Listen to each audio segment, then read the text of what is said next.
Alright guys, welcome back to another episode of Crossing Swords. As always, I'm Andrew. And I'm here to mix things up, to try things in a different way, and realistically to rehash some old things and hope that you guys don't know the difference. Yeah, absolutely. I think we were just discussing before we came on, I pitched an idea for an episode last night. That's how As the ideas we man, are. that's what you do. Yeah. That's what you do. It was just as I was going to sleep, in fact. I was like, fuck, I haven't actually thought of anything. And I sort of packaged basically what we were doing at the beginning of the pod as something different. So it's resulted in me and Jake coming back. It's a kind of slicker, shinier, more structured version of what we were doing at the start. With better audio as well, let's face it. We have upgraded our equipment since. And we look better. Like, I'm just saying it. You look svelte, bro. I feel like I'm... You look swole. Thank you. And you look magnificent. Thank you. I saw that photo on Twitter. Yeah, the one with my... No. That was my... That was a different account. That was OnlyFans. Yeah, you saw that too, though, right? I did. Good. I pay the premium subscription. You're worth it. I mean, it's only a couple of quid. You know what I mean? For what you're getting. It's a bargain. My output is insane. It's value for money, that's for sure.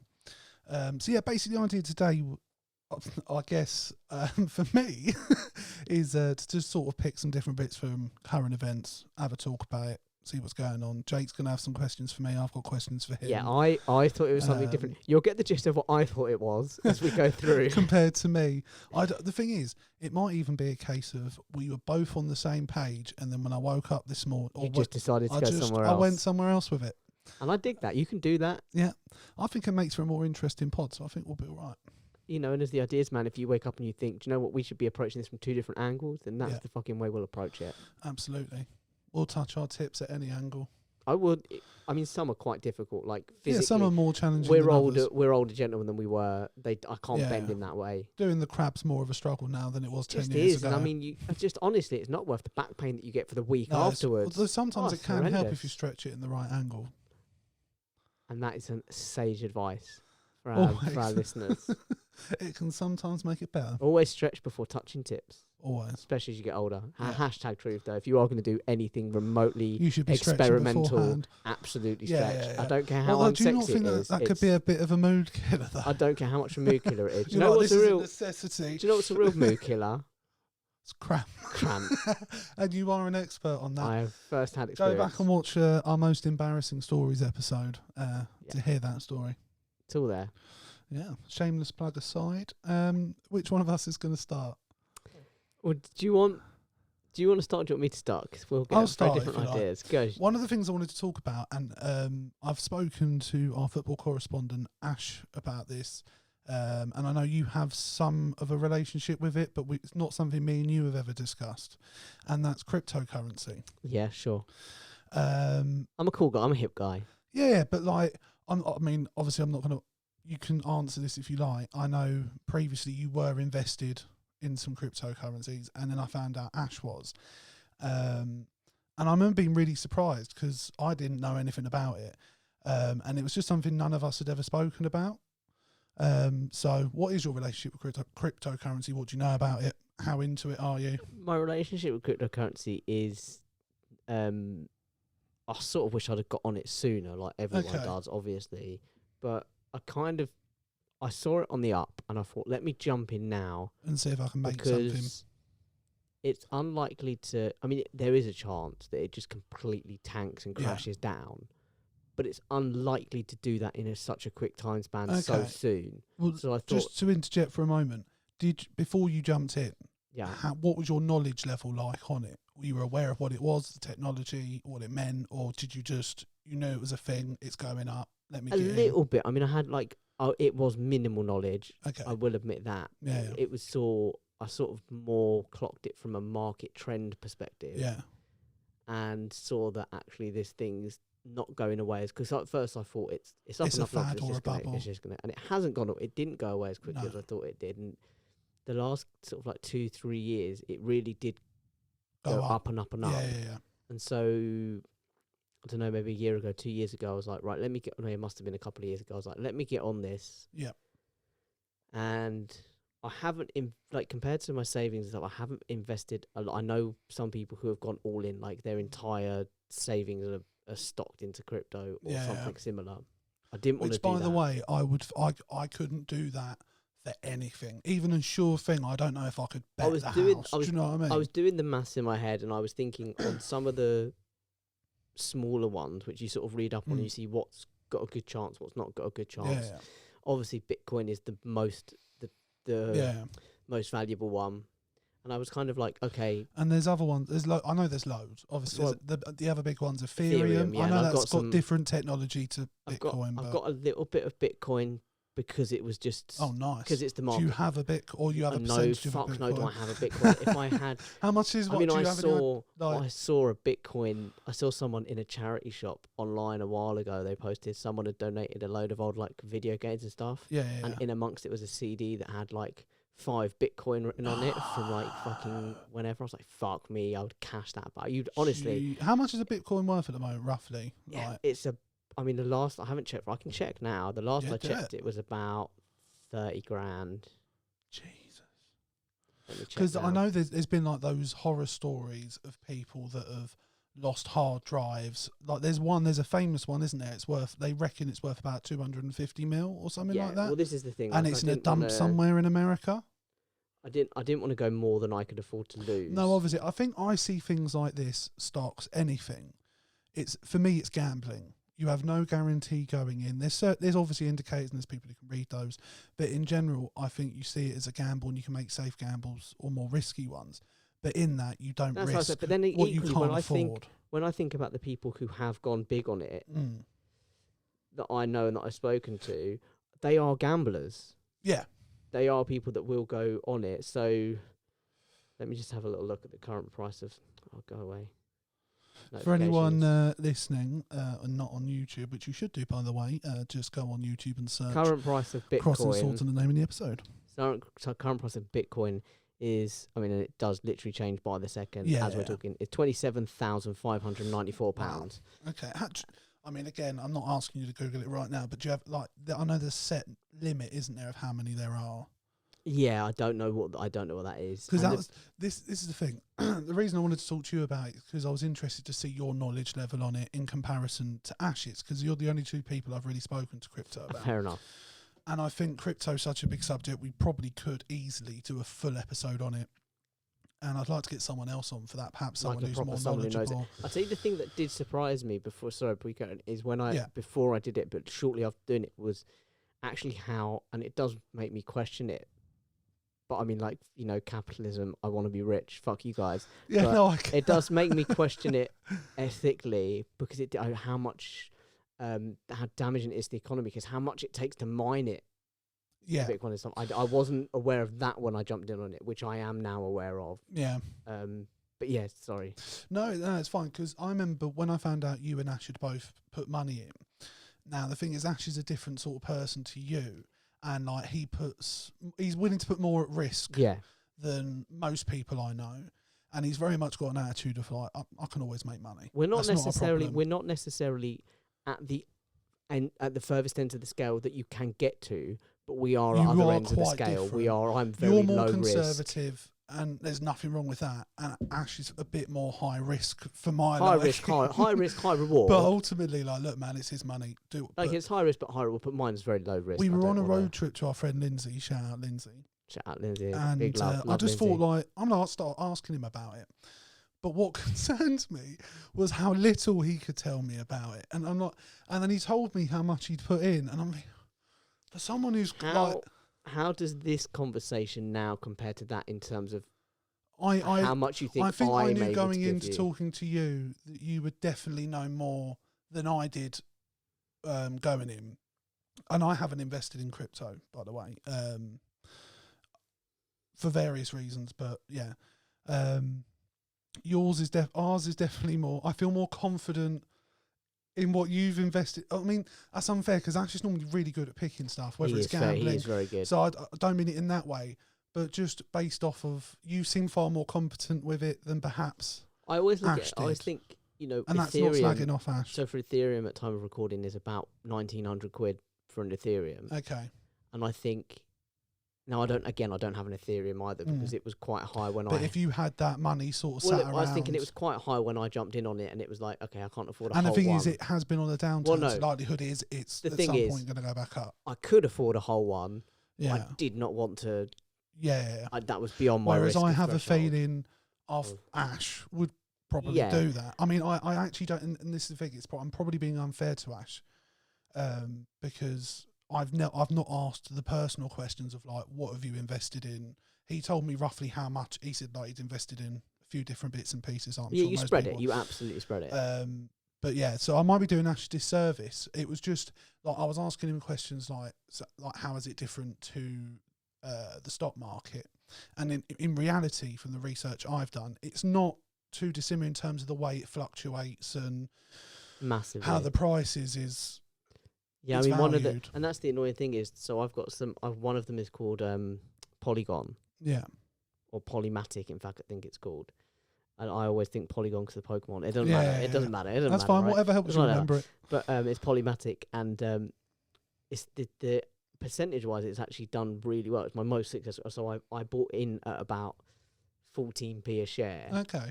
And it's now up to about, well, last I checked, it was up to about 23, 24p wow. a share. Nice. So in terms of a percentage, that's great, but I've probably only got like a tenner's worth of. So do you know what I mean? I've only gone from like 10 to 15, 16 pounds. And that's the risk. If I'd have put grands in, great, I'm up. But if I'd have put grands in and it didn't perform. I think what I came away with when I spoke to Ash about it, because he did have knowledge about it, I don't want to say he was completely. No, he knows enough. And he basically said to me, enough. it's like the stock market in a way. Yeah. He just said the technology and the way it's done is different. And I was like, all right, fair enough. And since what I found out it's very similar. I've lost my train of thought. But when I was talking to Ash, I walked away sort of thinking, well, it's being billed out in the ether as it's an alternative, it's a different way of doing things. I'm not sure it's I'll more apply transparent. But from what I've seen, I don't see that. No, I'm not sure I buy for that. But I just think, like I said, I haven't got an Ethereum, but I think if Ethereum can climb to the level that Bitcoin has, and in theory there's no reason it can't, but if it can go from £1,900 to 19 grand, on quids in, I've done really well. But equally, I've invested so little that if I come out of it with a loss, it's not going to be a huge loss. And so I'm kind of, I'm okay with that. I'm comfortable with that. And that was sort of my issue with it as well, is if it's a way to make money more accessible, then the thing of having more to make more, for me, is what the old system's about. And it's being billed as something new. So for you to still need a lot of money to make a lot of money, that bugs me as well. And it's also you've either got to get really lucky and get like really early on something. And like the stock market, it's so it's volatile. It seems more volatile, to be honest. Last year, in fact, 2 instances happened that caused it to really not tank but drop. Yeah. And they were Elon Musk, who was accepting Bitcoins and Ethereum as payment. He said we're not accepting anymore because of the environmental and it came back down. It? And also, China imposed sanctions on trading of cryptocurrency. Okay. And it came down as a result. So it's climbed up a little bit since, but both of those things did cause it. And so you're like, it's such a little thing, and it's just so, it is volatile. But I just, like I said, I'm only invested enough. Would you ever consider it? No.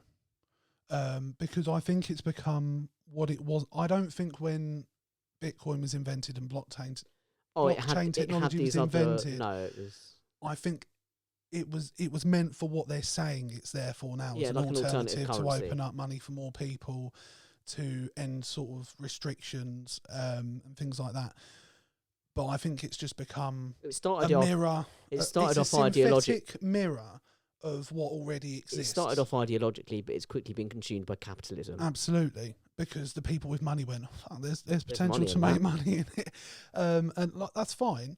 But it feels like it's a bit like the moment in The Big Short when he finds out about synthetic CDOs, and the guy's explaining it to him, and he can't believe that. When I realised there's actually there's no value in any cryptocurrency. Really, there's nothing behind it. There's no assets. So at least if I bought into Google, for example, which I do own shares in, brilliant. But there's again not a whole there's share. There's value to that share in my mind. Parts of a share. There's assets. There's people. The company can be liquidated if it goes under. There's money still in that. Physical assets. Whereas can be sold in crypto, for what it's become, which is sort of what is supposed to be an alternative currency, it shouldn't be operating like a stock, but that's what it is. Yeah. But there's there's nothing there. It's not tangible. It's Oh well, tangible, tangible, fungible. well, that goes on to another thing I wanted to talk about. Oh, does it? Oh well, no, we'll NFTs. leave it. We'll leave it. We'll come back But yeah, to it. no, it for me, I think it is a bubble because of what they've done to it. I think what it's set out as could still function and still work. And if it was that, then yeah, I probably would invest in cryptocurrency. But I think as what it is now, I'd be too afraid of that volatility, especially when there's nothing to back it up. All it takes is just one day for half the people that own Bitcoin to go, I don't want to own Bitcoin anymore, and sell it. It's what's her name? You know, Kendall Jenner or Kylie Jenner have come out and gone, who uses Snapchat anymore? And then the company losing like $30 billion or whatever. That's all it takes, and people get wiped out. Some wank stain like Elon Musk to go, who uses Bitcoin anymore? And it's just, that's it. Yeah.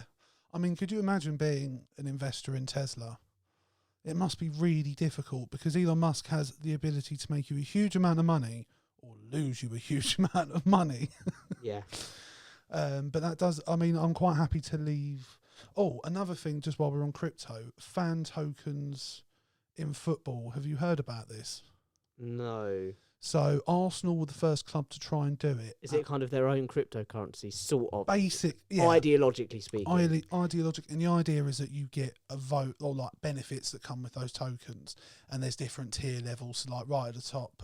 Coincidentally, I actually go to a brothel where they give you tokens for benefits. I've been to those.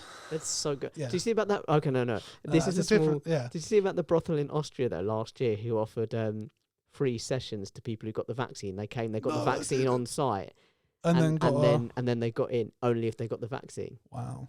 It was very successful. Like as you would imagine. The thing is, we've offered to do that for people to listen to this pod, but it's not been that successful. So either don't know why. No, me neither. No one's taken us up on it.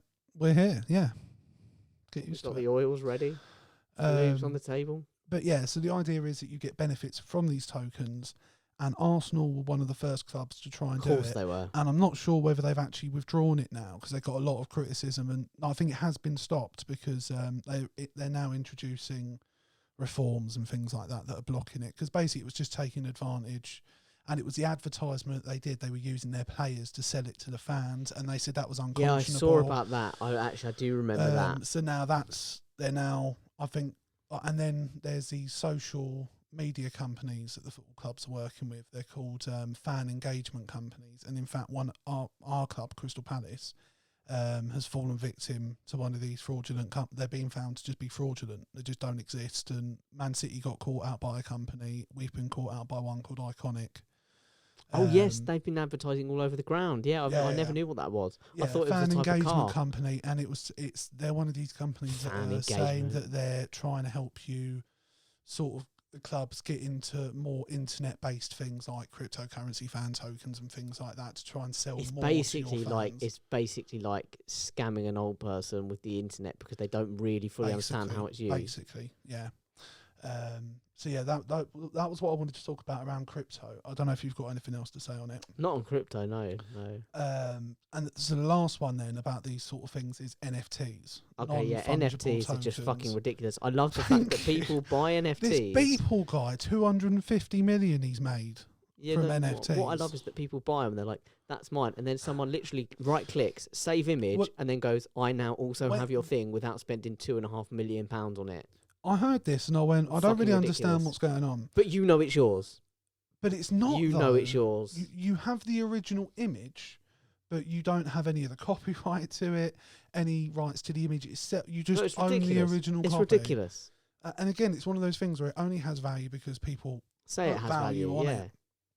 So it's just people being stupid enough to go, I'm going to buy a picture of this gorilla that's limited edition that has a special they're all gorillas. On. They're all cartoon gorillas. Yeah, I don't. What's that about? Don't. Whoever invented it can only draw gorillas. I listened to a lot of Joe Rogan, but he had Beeple on it, That's and when I read the description, I went, I don't know if I can do this. Once I then knew what an NFT was, I was like, I don't know if I want to listen to someone talk about this for 3 hours. That's on my list. What, the Joe Rogan Beeple one? No, just Joe Rogan. We'll get to that. That's fine. That's what I deliberately haven't picked him, although I did think about it because we sort of had an exchange about him after the podcast last time we recorded. But that's fine. That's crypto done for me now. Should we do some of yours?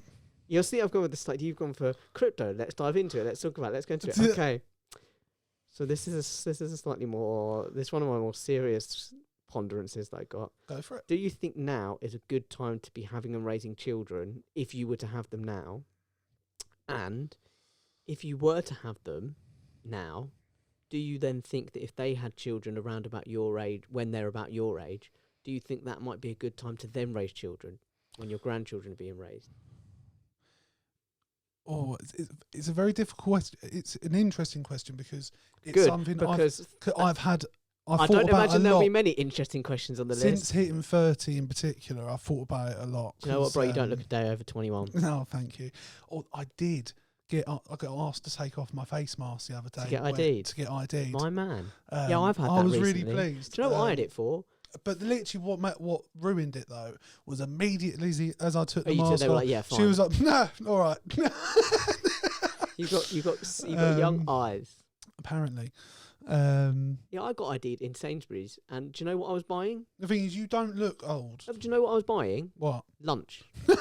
Did you buy an Nothing- energy drink or something? No energy drinks, no alcohol, no So lottery what did you ticket. want ID for? Fuck knows. Are you old enough to be out on your own? Yeah, where's your mum and dad, kid? Oh dear. What did you show her? I didn't have any. So No. what happened? I took down my mask, and she was just like, "Oh, okay," and I was like, And the thing is, I know Jack, he doesn't smoke. You don't drink very often. And I don't think I've ever seen you drink an energy drink, "All right, actually. fair enough. I had my cock out, but you know."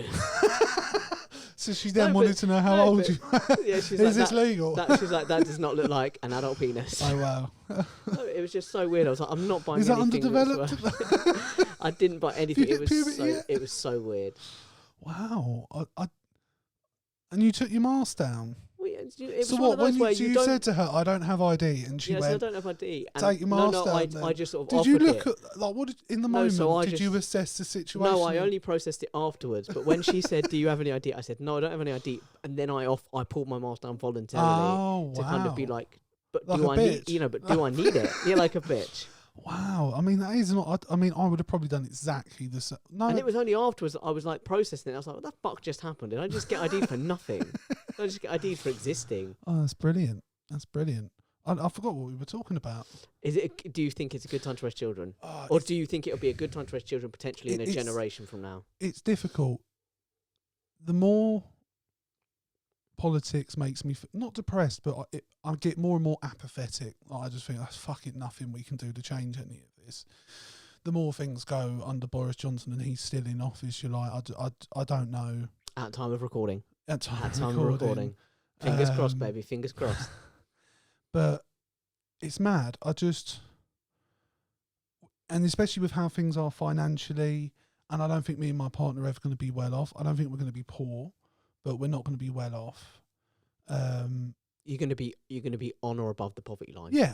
Yeah, pretty much. Same as I am for most Yeah. of my life. Even when my mum passes away and I get a bit of inheritance, that's not going to rocket me up any higher than that. No. It might make me lucky enough to be able to buy my own home, and you know, that's amazing. But I'm not going to be wealthy. I have had doubts over whether I do want kids, and there's other reasons to that as well. Like, just I don't like kids a lot of the time. Like we discussed it again at the end of the last podcast. The more I see of children nowadays, the less I want one. But at the same time, what always overrides that is a desire to be a dad. Yeah, A an desire to evolutionary raise a paternal kid. instinct. Yeah. As to whether it's actually a good time or not, probably not.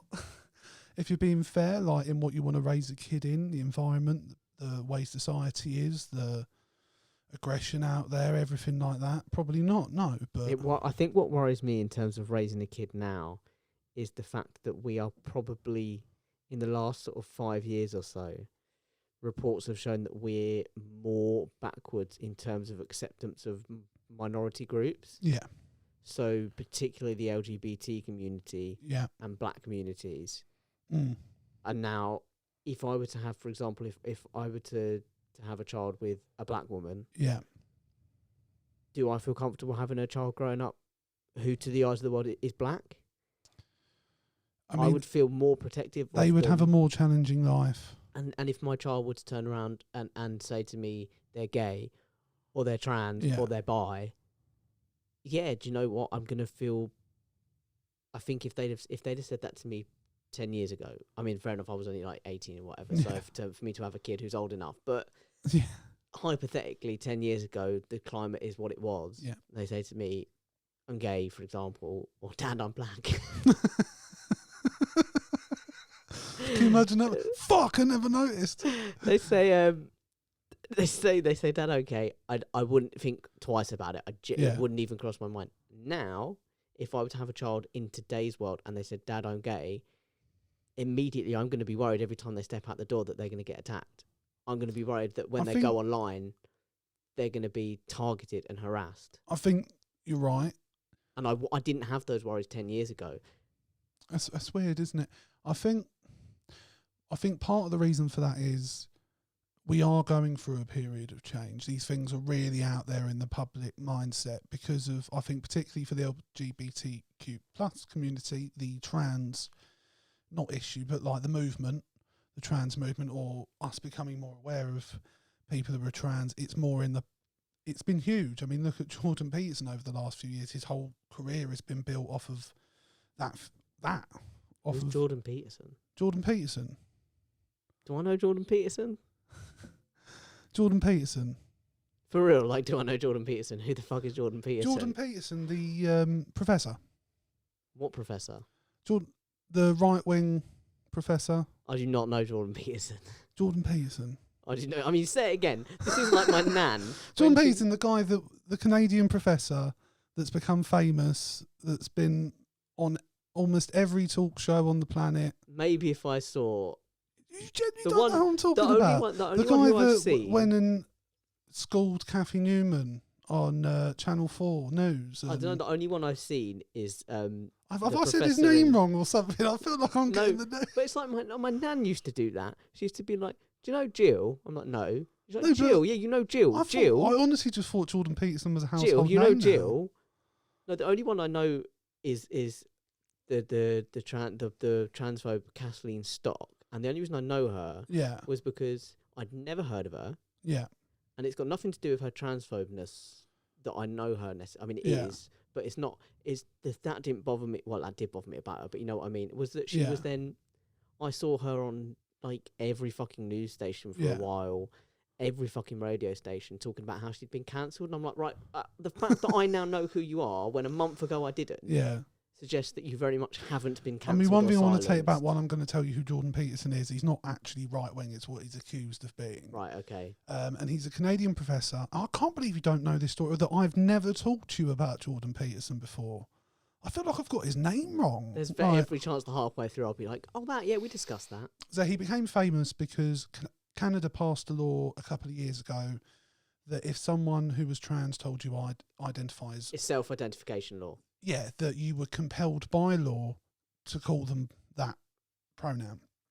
And Jordan Peterson said, I refuse to do that. And this was the reason why I refused it. It had nothing to do with the trans issue whatsoever. It was because never before in our society have we ever compelled people by law to say something or to impede freedom of speech in any way whatsoever. And he then went on to say that, as he was a tenured professor in Canada, that he had trans students, and when they had asked him to identify them as whatever their pronoun was, that if he felt they were genuine, he absolutely would. You know, I don't like that. If he felt they were genuine, well, I think he's got a much longer explanation than I can give him credit for. Yeah. But I'm just saying, just as I understand that passing, that issue is very contentious. When someone else gatekeeping my identity, I feel a little bit like blew up. It went viral, and there was a demonstration against him at the university he worked at, and he has since gone on to do. He's a touring lecturer now. And he's made millions. He's huge. Genuinely a household name. Fuck that. And all you got to do is call out a minority group. We do that every week on the pod. We do that every fucking week on the pod. But basically, where's my touring his argument millions? has been since that in some cases, and he said, I'm all for trans rights, I think we should treat everybody equally, is that there are obviously people out there that might have jumped on the bandwagon, so to speak, or people that aren't genuine or perhaps aren't doing it for the right reasons. I don't know. I feel like they're such an oppressed group. I don't feel like you're just jumping on it for the sake of jumping on it. I think No, as I soon think as you those do numbers. jump on I it, think. you're like, fucking hell, this is a shit ride. I don't want to be on this, and you get straight back off No, it. I think that's. But then there are people who are doom merchants, aren't there? There are people out there that like. I don't know. There are people like emos, people who like being an oppressed group. I think dyeing your hair black and listening to some No, punk rock band is no. a little bit different to like fucking around with your identity for the sake of misery. Do you not think people out there would do that? No. Oh, I disagree. I think I there's just definitely think, like I people said, out there I think that it's would do too that. much of a tough and that's ride not. And I in the current climate. I don't mean that in any way to denigrate By the way, what someone who's trans must go through, because I can't. I can't wrap my head around it because it's so foreign to me.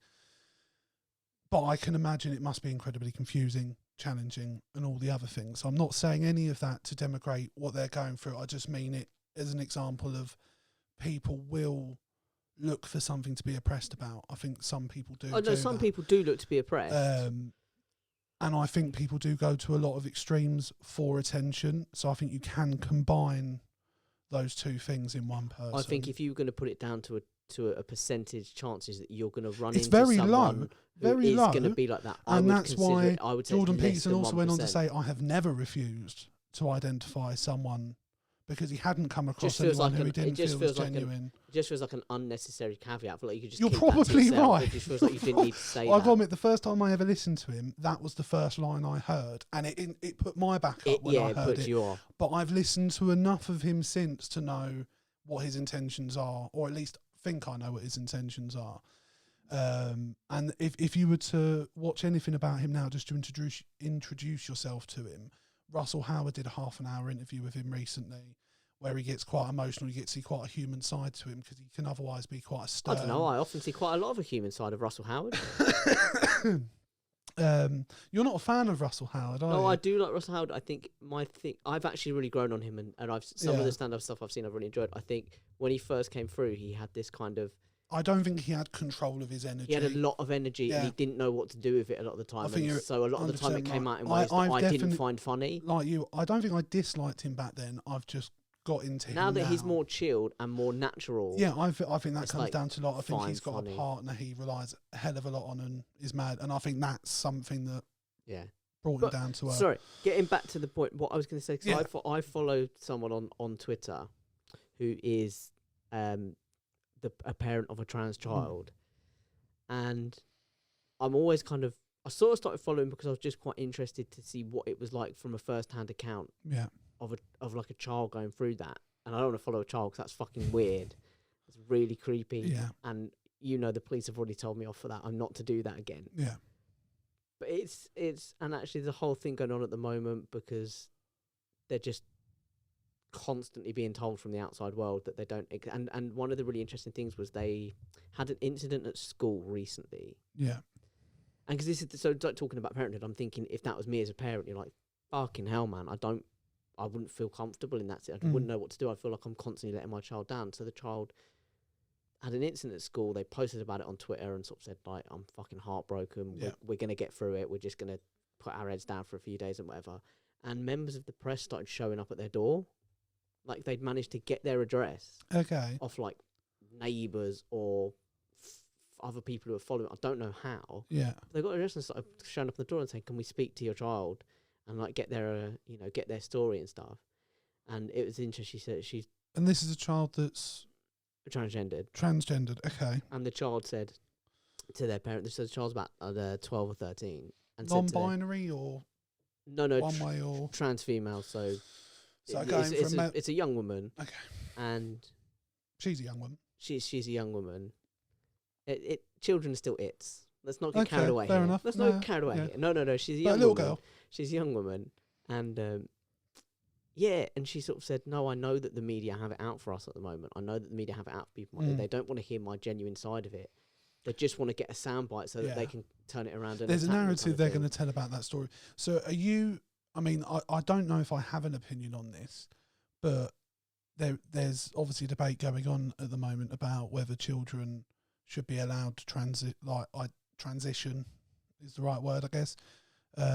Like whether they should be allowed to have hormone replacement therapy at a young age and all these things. Do you have an opinion on that? Do you think they should be allowed to? I think I think allowed, yes, but I think How rigorous obviously, should the process be? I think it should be as I mean, at the moment, I think it's, if anything, it's too rigorous for adults. But I think it should be rigorous, but different. Obviously, you have to apply it differently to a child as you would to an adult. I don't know how comfortable I am with it. The only reason being is my concern is more than anything the damage that they might do to their body in the process. I just think I'd know my child, and I think if I can trust my child, whether they're genuinely questioning whether they genuinely are or not. Anyway, but also the other thing is, physical attacks on gay couples are well up in the last few years.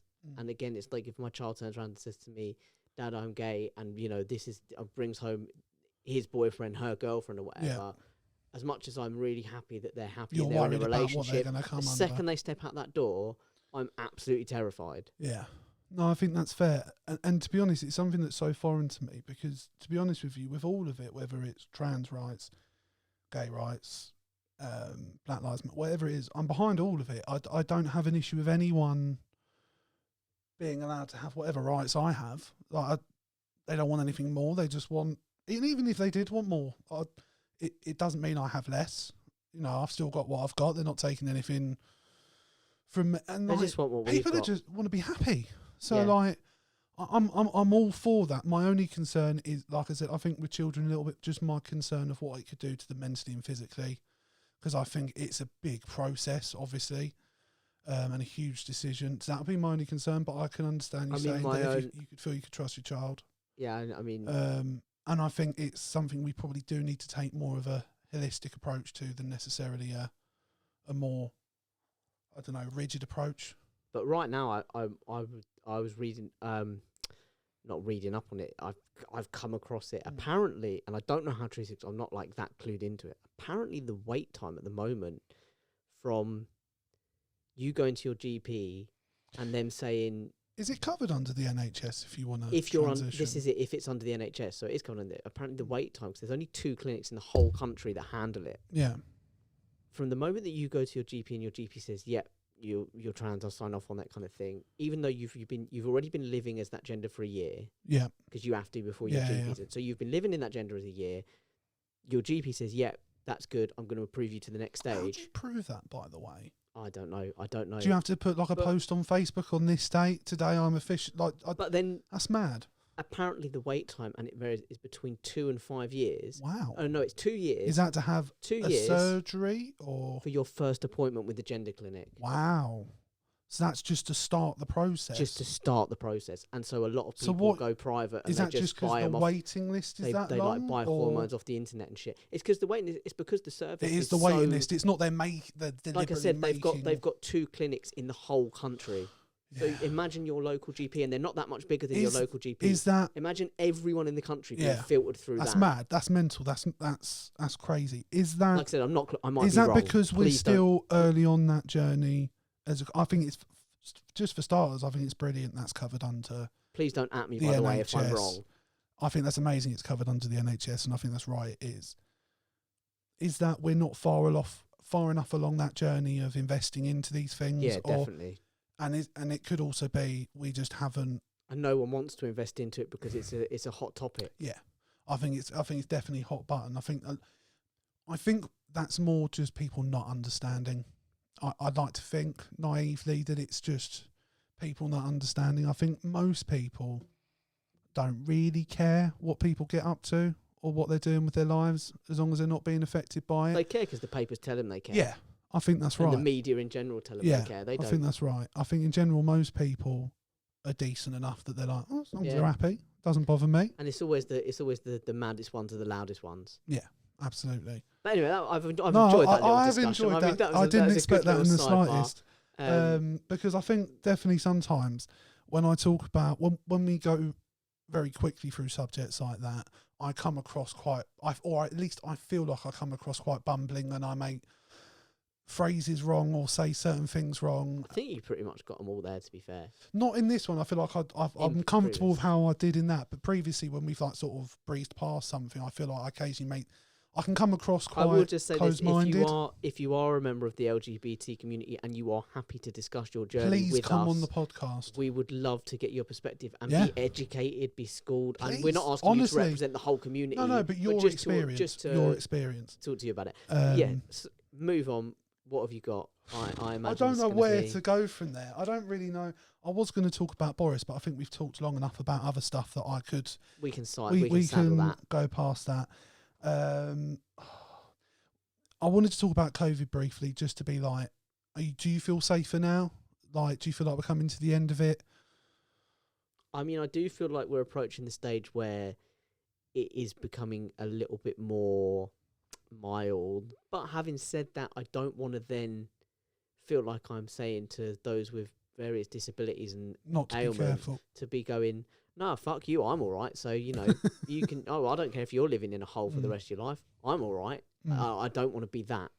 So I am aware of there is still lines to be drawn. I'm still taking precautions. Look, I'm still wearing a mask when I'm on public transport. on public transport, I wear a mask. In a when shop. when I'm at work, I generally don't wear a mask, but it's on my wrist. And if I ever get close to someone, or You if I'm pop going to it be on. close to someone, or if there's a busy area and I've just got to go through it, I pop it on.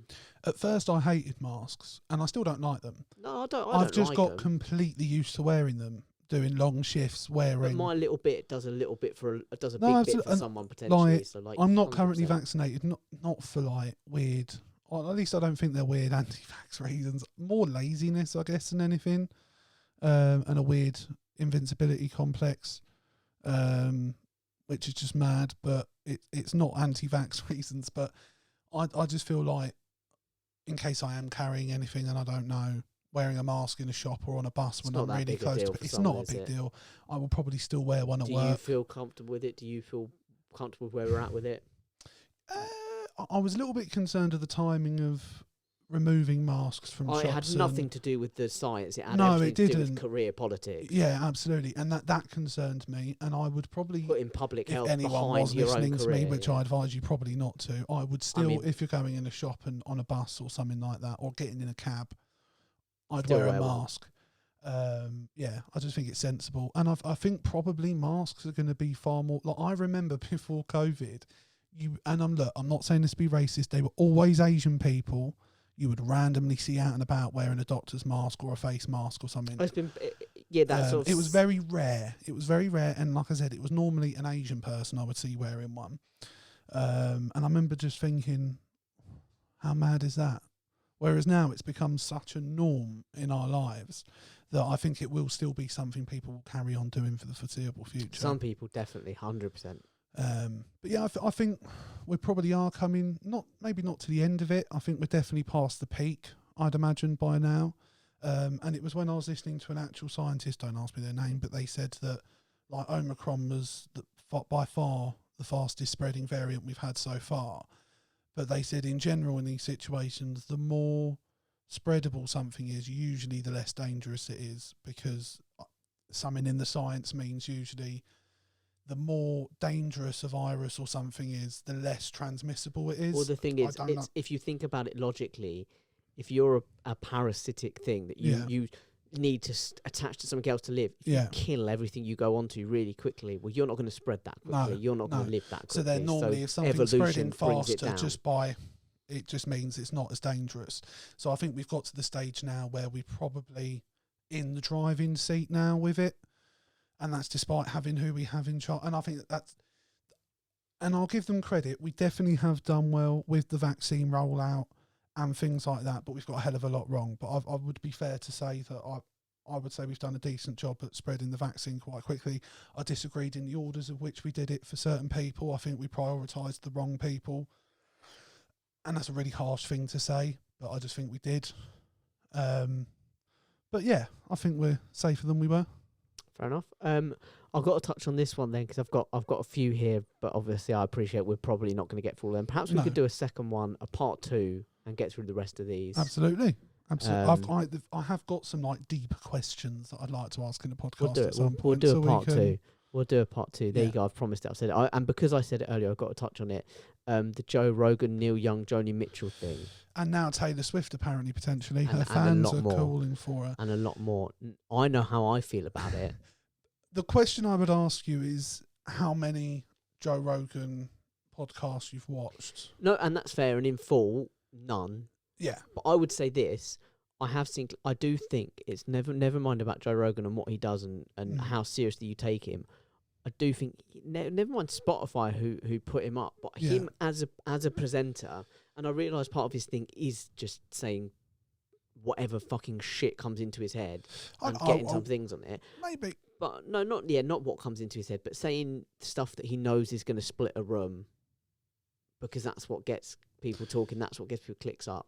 He is a bit of one of them, and I know you can because you're a I don't listener, think I think he does that. See a bit beyond but that. I think the reason behind it isn't. I don't think that's what it is. I think he does it more to be the devil's advocate in the room to get more information. My point is, something. He has said some dangerous things, and I've seen the clips, and I've seen the he's got quotes. things wrong. No, but there's getting things wrong, and then what hasn't happened, unless I might be wrong on this, but from the reports I'm reading, I'm very much not, is that there's been no additional information put out by him to say, I made this claim, I was wrong to make this claim. The science has since revealed. And also, he's quoted some absolute bullshit studies. There were 2 studies that he quoted in a clip that I watched, and he went, look, these studies are proving this, and it was with COVID stuff. Yeah. And if you actually look at the studies, like, they have been written off by peers for being too biased. Literally, both studies were struck off because all the peer reviews said, well, you've actually manipulated the study to reach your hypothesis rather than putting it out there. The whole point of a scientific study is you have a hypothesis and then you go and try and disprove it. You don't try and prove it, you try and disprove it, because if your hypothesis is true and it's right, it'll hold up. Yeah. These studies have been written off for doing the opposite. They were like, you've manipulated your data to try and prove your hypothesis. I don't know if you watched it. He did a brief 9-minute video saying he got stuff wrong. I can't remember the exact words. He definitely said that at one point. I remember seeing that little snippet. He said he's been guilty of not researching things enough, and he's not had enough people on to counter some of the people that he's talked to. But I don't think his problem is impartiality. I think his problem, for me, is, like I said, it's okay to say those things. The problem with this situation overall is, for me, his size doesn't match what he's producing. If you get what he's producing isn't meant to be as big as it is. No, and I said, and that's not what he's. I don't think there's any episode he walks into, in my opinion, from what I've listened to, where there's any aim or an end goal in that episode beyond trying to find out certain things or to have a conversation with someone. No, and listen, as I said, and then again at the same time, you were saying about the studies he pulls. Like, he does pull up a lot of stuff, but from what I've heard of people that have gone there, that have gone on to other podcasts, you go into a podcast for someone like, I've only just started watching a Whitney Cummings or Logan Paul. They have anywhere from between 5, 15, 20 people working on the podcast. On the research doing on Joe Rogan, it's Joe Rogan and a guy called Jamie who works at computer for him. So my argument is, I don't think he is I think people are misinterpreting what he's trying to do, or I think because of the number of people that watch it, there's a responsibility that automatically goes with that. And that's my point. And I don't think he's ever adjusted his podcast to reflect that level of responsibility. I think, as I said at the I think I think he definitely needs to do more in terms of his research. I think he's far too quick to pull things up to support what he's saying. As I was implying at the top, even if you take Joe Rogan for what it is and you go, well, of course I'm not going to listen to scientific advice from fucking podcast man. No, and the thing is, he'll say that, like, he'll be saying whatever about science or about COVID, but he will keep saying throughout the conversation, you really probably shouldn't listen to me. I'm a fucking meathead. But the fact is, and it's beyond his control, but the fact is, he has got a huge audience. He does. And he has a responsibility. And the team have a responsibility. The only reason I agree with you with that now is because he's taken the money from Spotify. Because he's happy to take the reward. Yeah, and if he was doing it for free, or even if it was just on YouTube and all he's receiving is the ad revenues. Yeah. I would disagree with you, because he hasn't, yes, he's getting paid for it, but now he's signed a deal with an entity. I think that definitely makes it worse. The fact that he's and I think it definitely adds more responsibility to it because he's been paid enough money that if he wanted to research things more or put more effort in, he absolutely they've obviously could. paid him for a reason because he's their flagship. Man, he brings people. Therefore, they have a responsibility because you're not just talking about public health. Yes, and it's been through the biggest public health crisis we've had ever since AIDS. For the last 100 in our living memory. Then it's probably in our living memory, yeah. But the worst pandemic in 100 years. So, you know, and the fact is, I think definitely he probably should have been more responsible over what he was saying. I appreciate it. It would be like us. It would be like us blowing up overnight. But there has to come a point where we look at each other and go, responsibility for dude, what you're, millions of people listening to this podcast. We have to be more responsible about what we're putting out there. Yeah. So I would probably... And I would employ a fact checker. I don't think we're far apart on it. I would employ a fact checker. I just think, because I'm a fan of Joe Rogan, and that definitely biases me to it,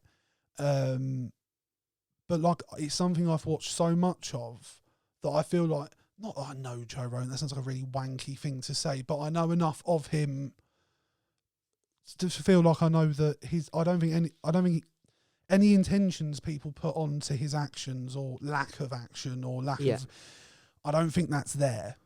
I just think it's been naivety and being irresponsible. It's probably the fair way to put it. But I don't think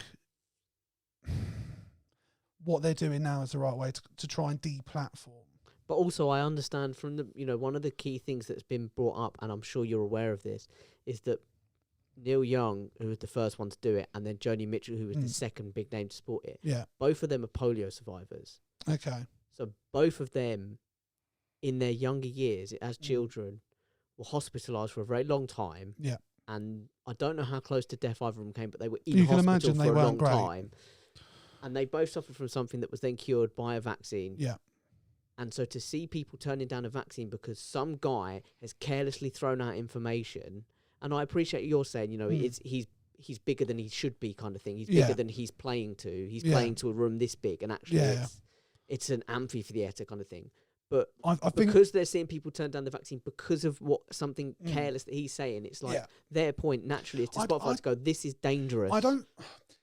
If that had happened when we were kids... I don't think he's ever... He's definitely alluded to saying things like... Not alluded, but he said things like, someone who's young and healthy, that's really fit and looks after themselves probably doesn't need to worry about getting the vaccine. They're healthy enough that if they got it, they'll be all right. He said things like that, but I don't think... But he went further on that topic. Did he? He went further and said that, again, I've watched clips of that. So he said that in the clip where he's saying that someone who's young enough and fit enough... Because I'll be honest with you, because of how crazy COVID has been, I tend not to watch his COVID stuff. And that's fine. So that's why he actually said on that topic, he said that actually the vaccine would do more damage to a young, fit person. All right. I wouldn't agree with that necessarily. I mean, I've got reservations about the vaccine in terms of long-term implications, just because I can't wrap my head around, because I'm stupid. I'm not an intelligent person like someone who could create a vaccine, for example, how you can measure the long-term effects of something without watching the longer-term effects of something. There's probably a very good explanation for that, but I can't wrap my head around it. So, that's my issue with it. But, yeah, I think with Joe Rogan, like I said, I think people have misinterpreted what his intentions are. I think he's been irresponsible. I think...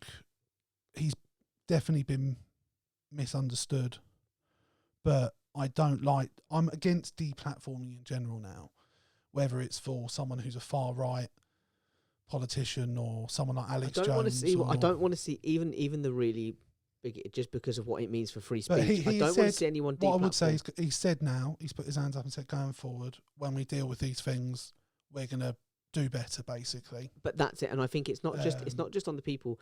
I think it is on, particularly if you're going to pay someone like Spotify have with Joe Rogan. But even if you're not, if this is your platform, if we are YouTube, for example, and we're uploading, we're like, you can upload whatever you want. We do have a responsibility to make sure that even though someone can put up whatever they want, like social media does now, where it has a little information thing that says, warning, this video has been fact checked and maybe we have. Or a maybe they responsibility should start to putting. people with I that. think he said they're going to put disclaimers on his videos for those sort of subjects now. And I do think that's what it is. It's just about having taken responsibility. Yeah, I that don't have an wasn't issue with being that. taken. I think it's just a case of he's reached a level with podcasting that podcasting was never intended to have. Podcasting was supposed to be a small medium for like Ricky Gervais did it. He was like the first one that went big. I don't think it was ever meant to be a 60 million viewer a week industry. No, but and I think the first person through the wall gets it worst every time, and I think he's the biggest podcaster in the world. I know we run him a close second. Yeah, we're not far off. We're nearly there. Yeah, we're nearly on that Joe Rogan money, please. That would be lovely. But it's something I've been listening to recently. Is about people from history and sort of going over their lives and the evil and the genius parts of them. And like when someone smashes through the ceiling of something, 9 times out of 10, there's going to be a point where they burn in flames because they just get so much shit wrong. And I think that's a little bit of that. I think it's taking more responsibility. I think that's fair. I think that's what it comes down to. I don't know if I necessarily agree with what you've just said. Obviously, yeah, I do agree that people, the first ones through the gates, are the ones that, the first one to fly. I think he's just... Well, they're saying the first bird to fly gets all the arrows, and I do agree with that. And also, he has such a wide variety of people on as well. There's even more exposure to risk. Yeah, I do. Do you know what I mean? think that's what it comes down to. Is he was operating as if he's me and you doing it out of a bedroom or a dining room or whatever, and ultimately he was operating it like it was day one. He's getting still. millions of, and he has a responsibility. Yeah, there's an editorial responsibility. 100%. It's the wrong phrasing probably, but you get what I mean. You can say whatever the fuck you want in the podcast. You can still pod like it's day one podding. Put a fucking disclaimer on it to say, do not listen to any of the shit I'm coming out with about medical stuff. Between that and editing and putting it out on the biggest platform, the only thing there's a responsibility. I thought was a little bit unfair also, just to delve back into it slightly, was the ivermectin thing, because I found that all quite funny. Oh, him saying how that big an issue that... Well, no, he never said it cured it. He just said it has certain beneficial properties to it. But what they spun was that it was just a horse dewormer, when it's not. It is used for humans as well. No, but one of the studies he pulled was one of the ones that got slated by peers as saying, well, you've absolutely manipulated it, this study. That's not a fair study. Well, I don't think he's manipulated. I think he's just pulled up a shit. No, the study he pulled. No, the study he pulled. Yeah, he pulled up a bad example. I don't think any of these studies that he pulls up are ones that they've looked up beforehand. It's just what Jamie's found in the 5 minutes since they started talking about it. But that's where I think now what it will change is we will now get that. They will pull up studies and stuff that they found that they've actually had to look into and check it's been credited and not debunked and whatever. But yeah, I don't think me and you are actually as far on the issue as you think we are. I don't think we're that far at all. No, I think we both agree that there is a responsibility. And also, I like to think I'm open enough. Like, I think I've been quite fair on it. I've tried not to be too biased. I think I've defended him, obviously. Between the two of us, one of us is going to get invited one day to interview on Joe Rogan, and one of us isn't. I think he'd have you on. Like in terms of if we were big enough to get on Joe Rogan. I'd love to go on. I'd love to go on and do like one of those Elon Musk Snoop Dogg things, just go and get high. Yeah. But the thing is, I'd probably call him a cunt. I probably would. I don't think if you sat and watched. There's one. That's one the I other would thing, tell you to watch. One I'll tell you watch. Do you like Kevin Smith? I love Kevin Smith. He's been on it a couple of times. I'll find the episode I really like. I imagine that episode's like 6 hours long. I love Kevin Smith. No, it's like 3 hours. But this is the other there's thing, a moment that's really nice in it that I think might warm you a little bit to him. Let me ask you this very, very quickly, because this goes on to it, because I know you and I differ on this. You're a fan of the long form podcast. Yeah. I don't like being into anything that long. Okay. That's why all my sex sessions last 5 minutes and under. Do you think movies are too long these days? Yes. Because whatever happened to when we were growing up... Actually, I think I answered that too quickly. Because when we were growing up, like, not all movies, but what happens is dramas used to be like 2 hours plus. Yeah. But you used to get family movies and action movies and comedies that would be anywhere from 70 minutes to 90 minutes, like sometimes just over an hour. Normally, I would have expected a normal film that wasn't a blockbuster or something dramatic. I would expect hour and a half at the most. And now they're all like 2.5 hours minimum. Yeah. So yeah, you agree. I know you said your answer too strong, but I still think films can be that long. Yeah. But I do think. I think like, for comedies, fuck off. They you don't need to be that 2.5 long. They don't need to be that long. No. It's like, oh, we've got to fit more in. It's like, no, bro. If you're, just run it at an hour and a half, man. Get over it. Yeah, I think even with podcasts, I think it depends on the subject. There's some subjects we do where I'm like, we could probably just get away with doing half an hour on that. Because that's one of the things that puts me off Joe Rogan is the long form of it. It's like I'm not listening to it in parts. I'm not listening to anything that's like 3 hours long. That's just not I happening. have sat and watched a few of his start to finish. Not sat and like sometimes I physically watch it, I guess, but other times I might be doing stuff and listening to it. But yeah, I could. It's not for me that's fair. That kind of media consumption. No, it is for me. I like things with more depth and. I don't mind depth, but I think it is part of the. No, I'm not going to go into I think maybe diagnosing part of myself. it for me is I like connection, and what I don't like is when you watch these 10-minute interviews with a celebrity where I learn nothing about them. I think what I am far more. I like, and I'm nosy. I want so if he has someone like Snoop Dogg on 3 hours, amazing. I get to learn 3 hours worth of shit of Snoop Dogg. Do you know what I mean? I think for me it's and I realise I'm saying this as someone who literally tangents and rambles his way through a thing. And listen, there'll be people, if anyone listening to this who is in the right profession, they will undoubtedly be diagnosing me as we speak. I don't think you wouldn't get along with Joe Rogan. I think for me, I think for me, it's an efficiency thing. When I listen to something that's 3 hours, and even when I watch films, and some films that I really enjoy are that long, I'm like, that story could have been told efficiently and effectively. You wouldn't have lost any of the heart, the humour, or the emotion. I think that's just that story could have been told in like an hour and a half. Yeah. And therefore, because it could have been told in an hour and a half, I'm like, why the fuck did I sit through an extra an extra hour and a half? Oh, they definitely tangent on things. And it's like the same. Rogan. I know, and they tangent and we tangent. But for me, I'm like, everything that you've just spoken about there could have been done in an hour. I think one of the things could be as well, we, at our end of the spectrum financially, the amount of spare time available is much less. I don't think that's it, though. I do think it is a case of, like, for me, because I'm not just talking about you just podcasts, like things to be more succinct. Because I will listen to something and I'll watch something, and subconsciously, I'm not even consciously thinking about it or actively trying to break it down in that way. Yeah. But subconsciously, my brain will go, I could have shaved 20 minutes off that. I could have shaved 10 minutes off that, without losing any of the, for example, if I'm watching a film, I'm looking at it and going, okay, I completely get the core aspect of it. I get the heart, the humour, the people, the characters, all the context you need for the characters, all the context you need for the jokes and the story. Yeah. I could have done all that, and I reckon I could have shaved 10 minutes off it, 20 minutes off it. And that's I can't fair. help, that's just how I watch things. And therefore, I struggle to watch long-term things because I'm always watching them we're thinking, the complete opposite in that regard. I didn't need it to be that long. I like, for me, and I think it's where Joe Rogan resonated with, or the podcast itself did, was it very quickly felt like, for me, what conversations me and you, like when we used to go for mandates at a coffee shop, and that's what started the podcast. Yeah. Was having discussions where you just... you were just trying to figure shit out. Yeah, just riff. You'd stumble and you'd say stupid shit. And for me, that's exactly what Joe Rogan is. And that's why I like it. But obviously, everything we've said before on that, it's fair. But yeah, I love longer form stuff. So we're just very different. We are so different on that. Like I said, I'm always, like I said, it's not something I'm actively trying to do, but I'm constantly thinking, didn't need to be that long.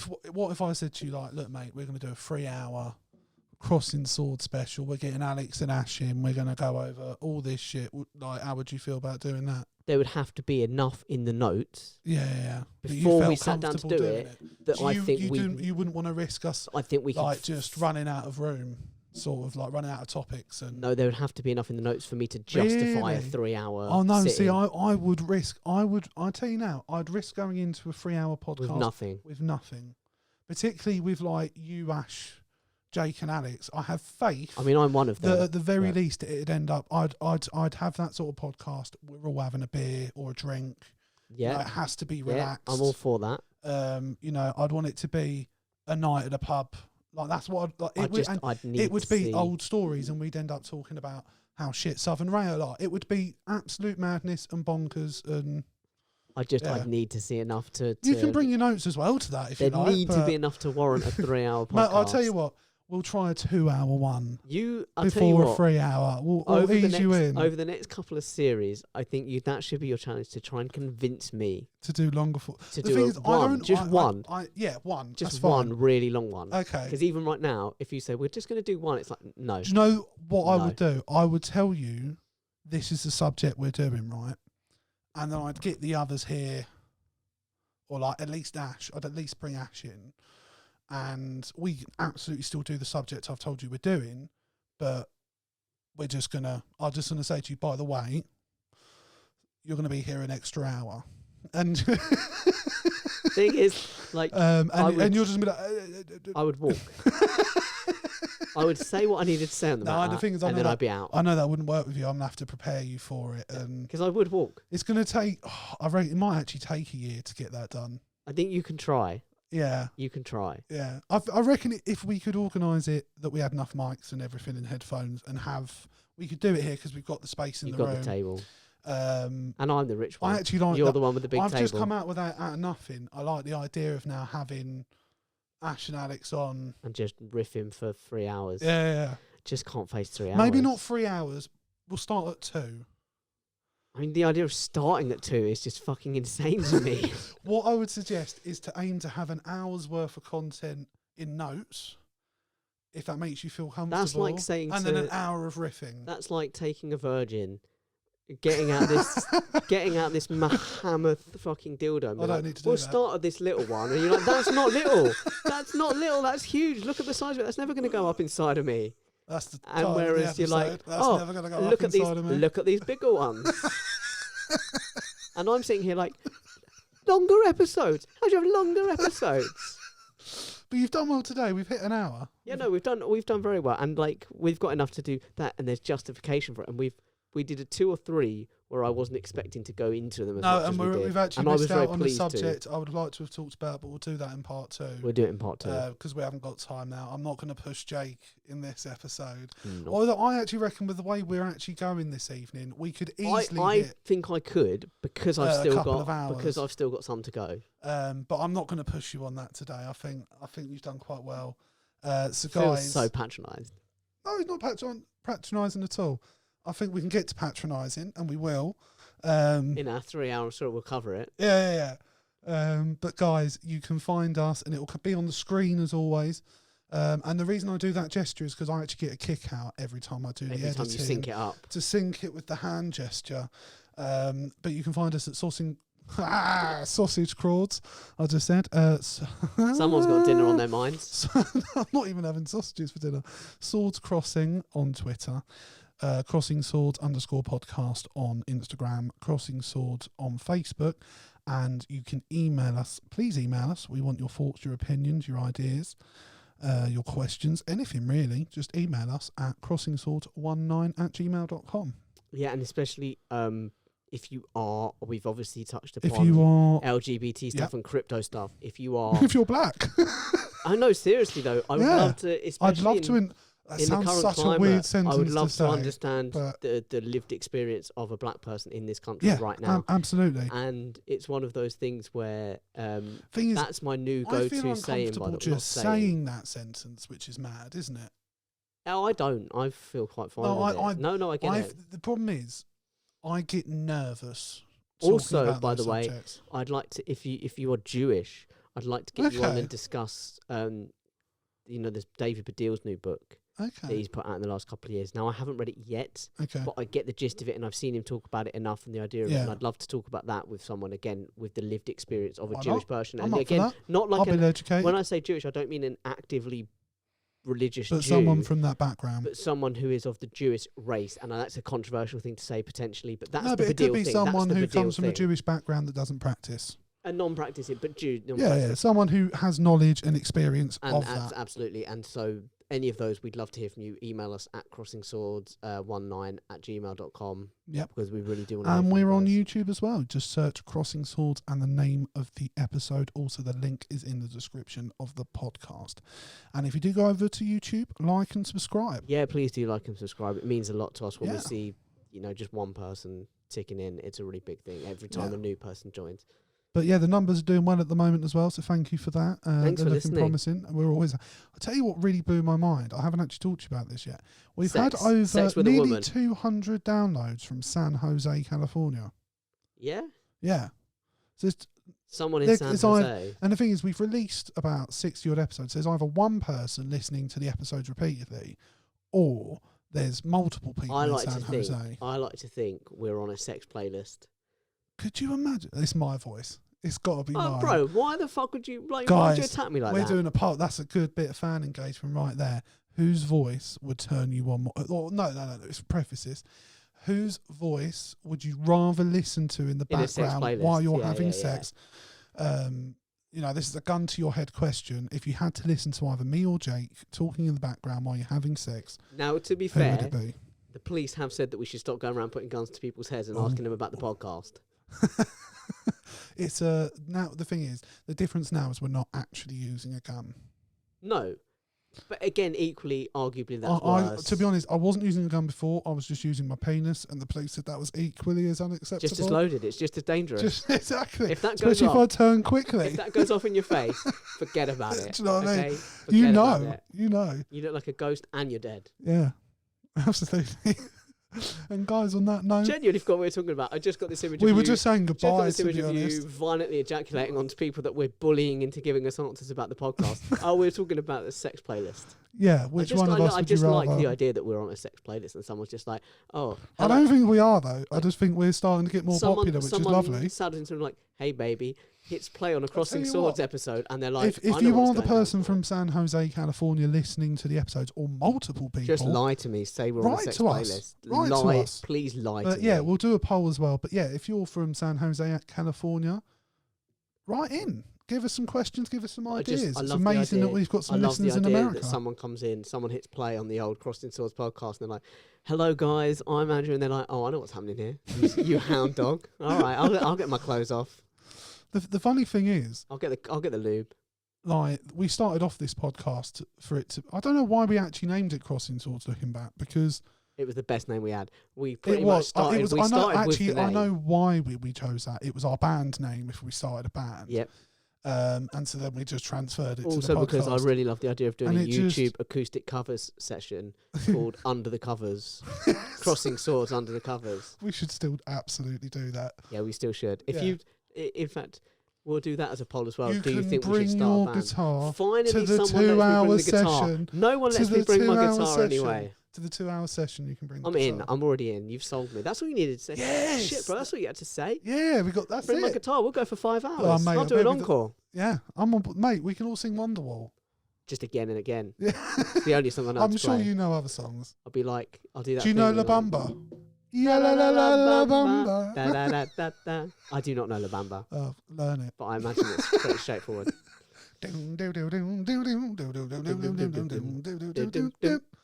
Right, we might actually get copyrighted for that. So on that note, I think we should say goodbye. I think we should. Bye, guys. It's been good fun. We hope you've enjoyed this because there is a part 2 coming. If you haven't enjoyed it, tough shit. There's a part 2 coming. It's funny every Suffer time. through. Just one final thing I would say is it's funny whenever I'm nervous that, like, because I had a feeling we'd probably come into this with 2 different sets of ideas because we do that quite often. Really frequently. Whenever I get nervous about that, I tend to enjoy that pod the most by the end of it. For some reason, it just goes in directions I don't expect. Because the mix of the 2 is always quite, different. So I've enjoyed it. So see you soon, too. guys. Bye, guys.